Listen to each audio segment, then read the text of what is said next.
Buenas tardes a todos. Mi nombre es Virgilio Paz Romero. Como dijo la señora que me introdujo, yo fui miembro del Movimiento Nacionalista Cubano.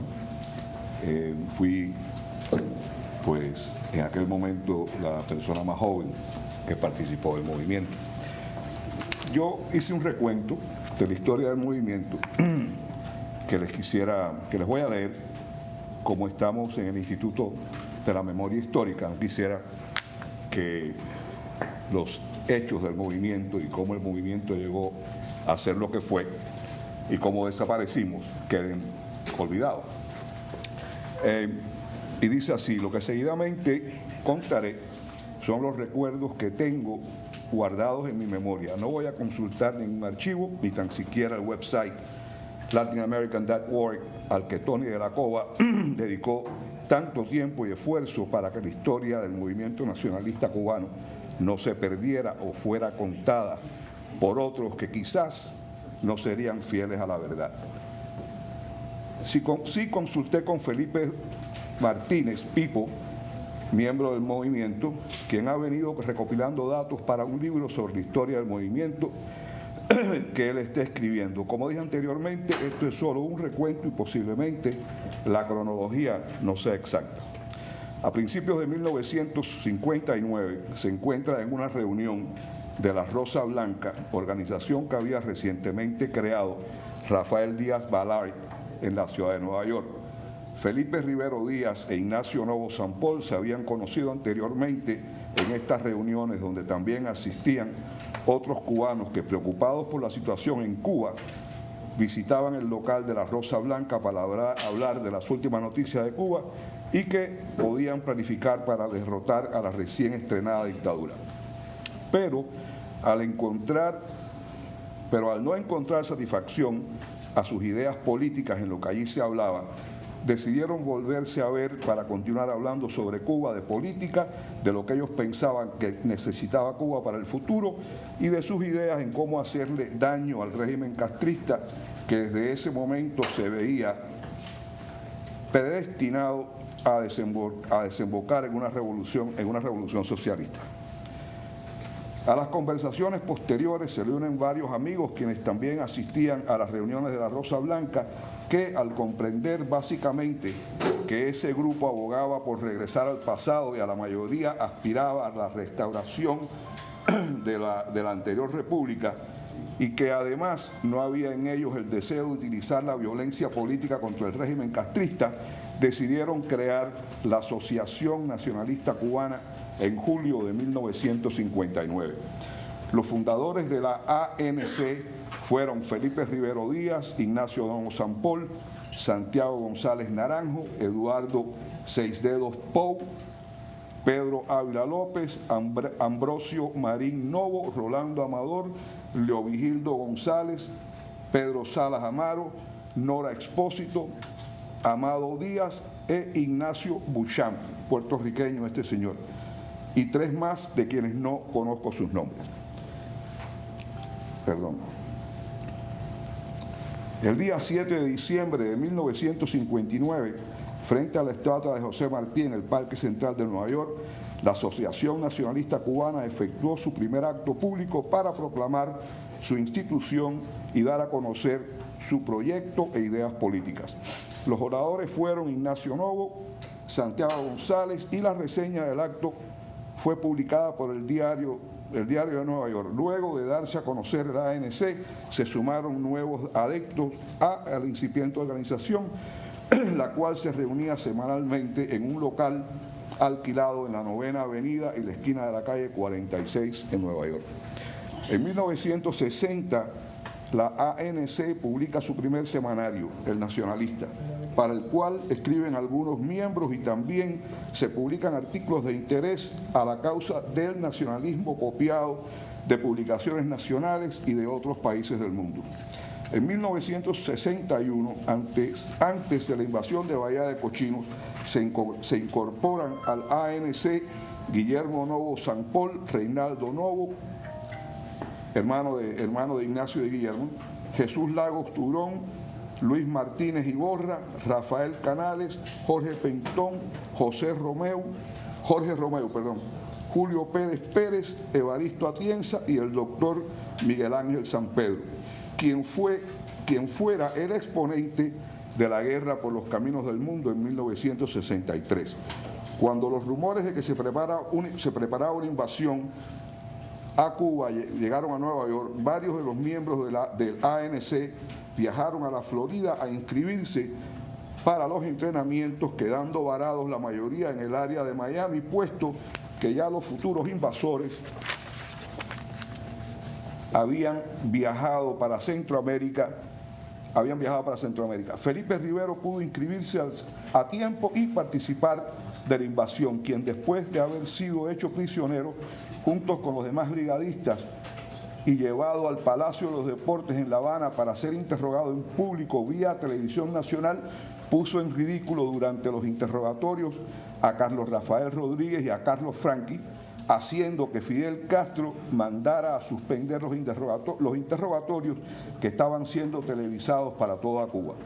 A finales de 1962, cuando regresaron los invasores de la Brigada 2506, Felipe Rivero había adquirido gran popularidad y admiración entre los exiliados y dentro de Cuba. Su valiente discusión con quienes trataron de humillarlo frente a las cámaras de la televisión terminaron derrotados dialécticamente ante el pueblo a través de la propia televisión cubana. Felipe aprovechó esa oportunidad y expuso la idea de la tercera posición y en breve lanzar la tesis del nacionalismo cubano al pueblo de Cuba, haciendo notar que su posición política era basada en que los intereses de Cuba tenían que primar por encima de cualquier potencia extranjera, fueran los Estados Unidos o la Unión Soviética. De ahí el porqué de nuestro lema, Cuba sobre todo. Para 1963, y regresados los invasores de Bahía de Cochinos, la Brigada 2506, Felipe Rivero asume la dirección del ANC junto con Ignacio Novo, en unión de varios otros brigadistas y el personal que había quedado en Estados Unidos. La dirigencia de la Asociación Nacionalista Cubana había llegado a la conclusión de que debido al fracaso de la invasión de Bahía de Cochinos, los intereses de Estados Unidos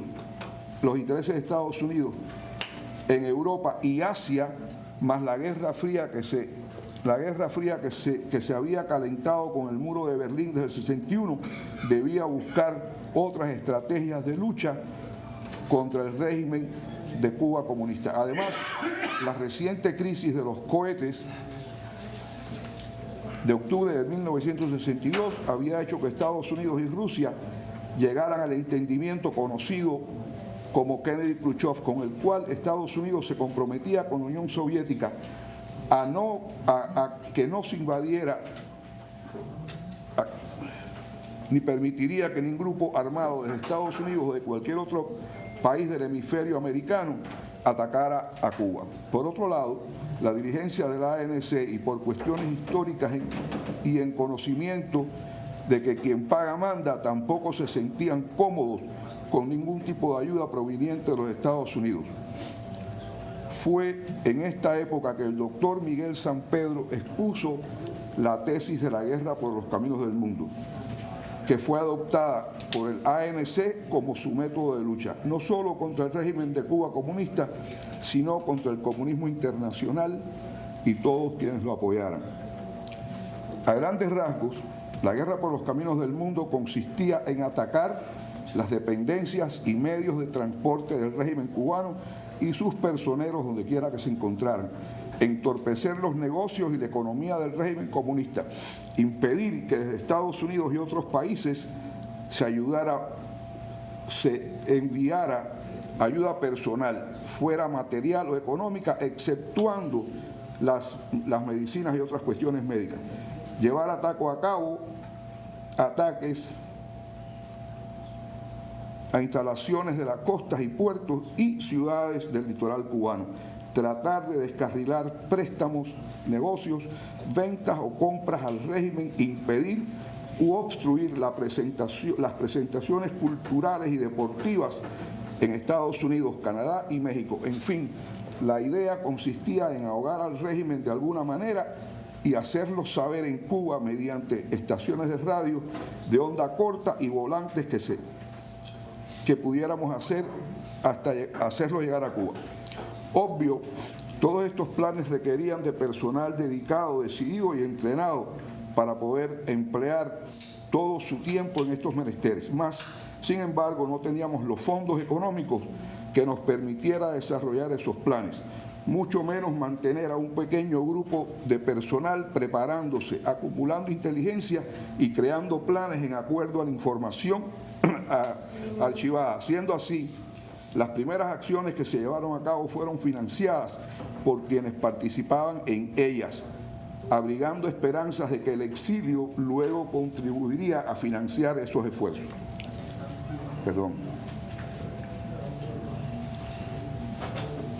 Durante los primeros meses de 1964, miembros de la ANC habían detonado un petardo en la tumba de Carlos Marx en Londres y también se había atacado la Embajada de Cuba en Buenos Aires.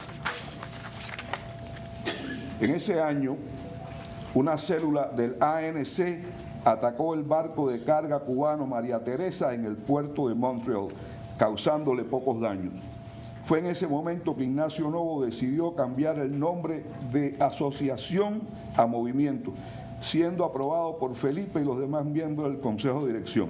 Siendo así, la primera acción de esa nueva etapa y del movimiento nacionalista cubano fue el cohete bazooka de 3.5 pulgadas de diámetro lanzado desde un terreno baldío en Queens, Nueva York, a las orillas del East River y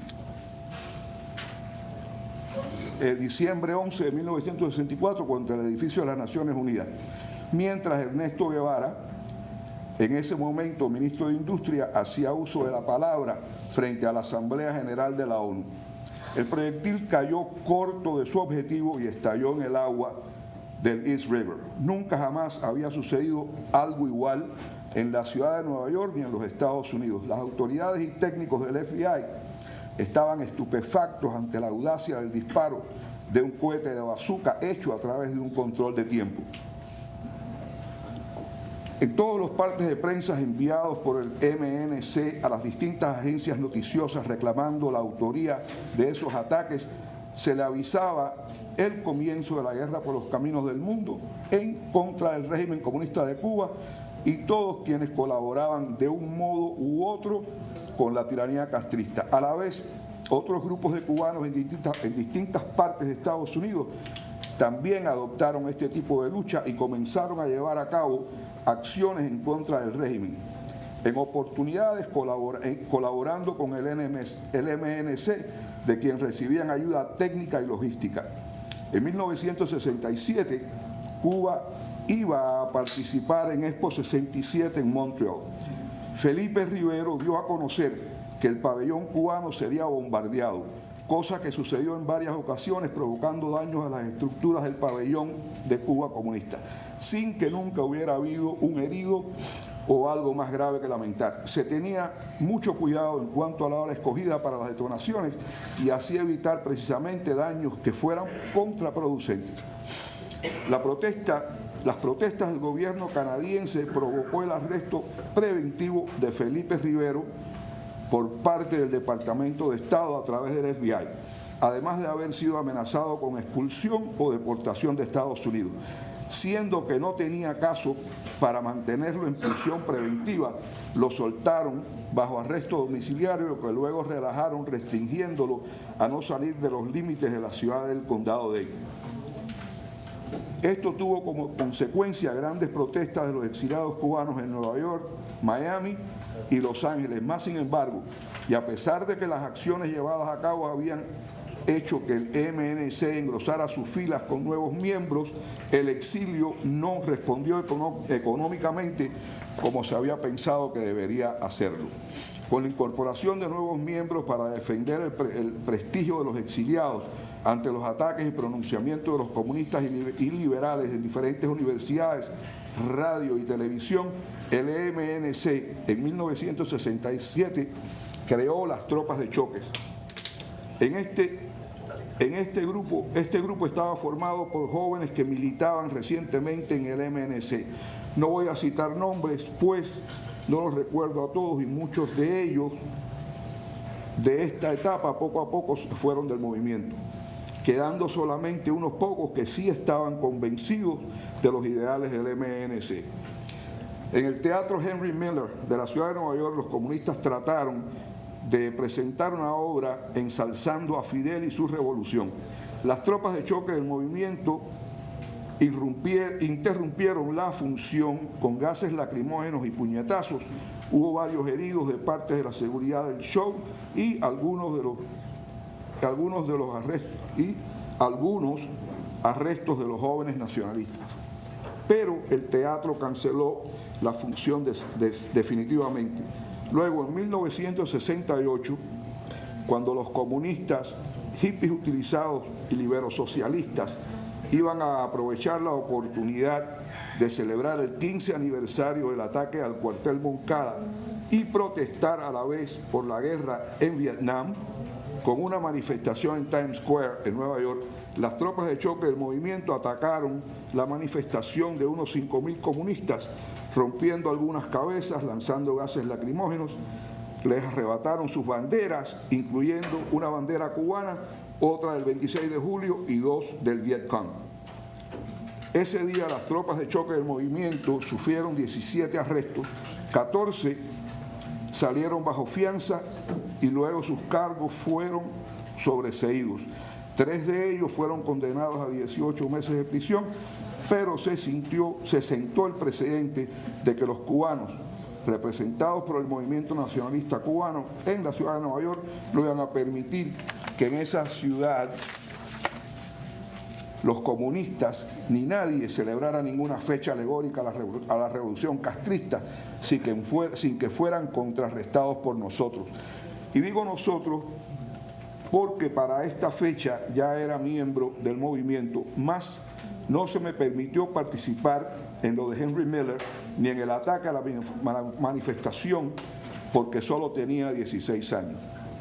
Por aquel momento algunos exiliados, aprovechándose de la miseria que los cubanos de la isla sufrían y del sentimiento filial de los que vivían en Estados Unidos, además de su ignorancia política y de su exilio estomacal, obedeciendo en algunos casos al gobierno de Cuba que pretendía desmoralizar al verdadero exilio, comenzaron en el negocio de enviar paquetes de ropa y alimentos a Cuba. Muchos Pues necesito un poquito de agua, por favor. Gracias. Muchos por deseo de lucro, más que por colaboración con el régimen, se prestaron a participar, tanto en Miami como en Union City, West New York, y en la ciudad de Nueva York y otras ciudades de Estados Unidos. Estos mercaderes abrían sus puertas disimuladamente, tapando su verdadero negocio con una quincalla o venta de ropas baratas que a la vez también les convenía para su negocio de envíos a Cuba. Fue en aquel momento que el movimiento nacionalista cubano advirtió sobre lo inmoral y prostituido de un negocio que, utilizando el dolor del pueblo cubano, se aprovechaba para lucrar mientras ayudaba al régimen comunista, muchas gracias, a aliviar los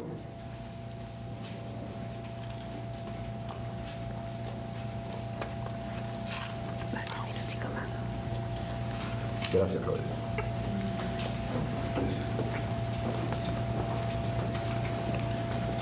Debido a estas desfachateces, el MNC anunció una campaña contra este tipo de negocios. Algunas de las oficinas donde hacían acopio de estos paquetes en Canadá fueron atacadas y dañadas, al igual que en Estados Unidos. A la vez, en México y España también se les atacó.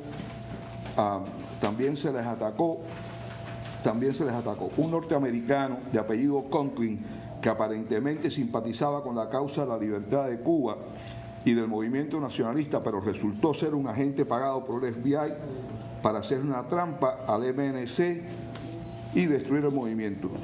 En ese caso fuimos complicados Guillermo Novo, Héctor Díaz, Felipe Martínez, José Martínez y yo, por haber sido menor de edad, 17 años, solo se me realizó un gran jurado que se efectuó en Newark. Los demás, todos fueron enjuiciados e hicieron tiempo en prisión. Guillermo fue condenado algo más severamente porque tenía otro caso pendiente que estaba bajo supervisión. Me acaban de decir que tengo 2 minutos. ¿Perdón? ¿Está autorizado a continuar? ¿Estoy autorizado a continuar? Gracias, Ángel. Más o menos para 1971 las tropas de choque del movimiento habían desaparecido por falta de acción callejera y otros, al ver que el movimiento nacionalista cada vez estaba más involucrado en cosas algo más serias, decidieron separarse. De ese momento en adelante el EMNC no permitió alistamiento, sino que nos dedicábamos a captar y reclutar a personal muy escogido. En las oficinas del EMNC, en el 4411 de New York Avenue en Union City, donde nos reuníamos todos los viernes en la noche, se comenzó a dar conferencias históricas a las que venían invitados intelectuales y profesores universitarios, algunos de los cuales habían sido miembros de la Asociación Nacionalista Cubana cuando su fundación.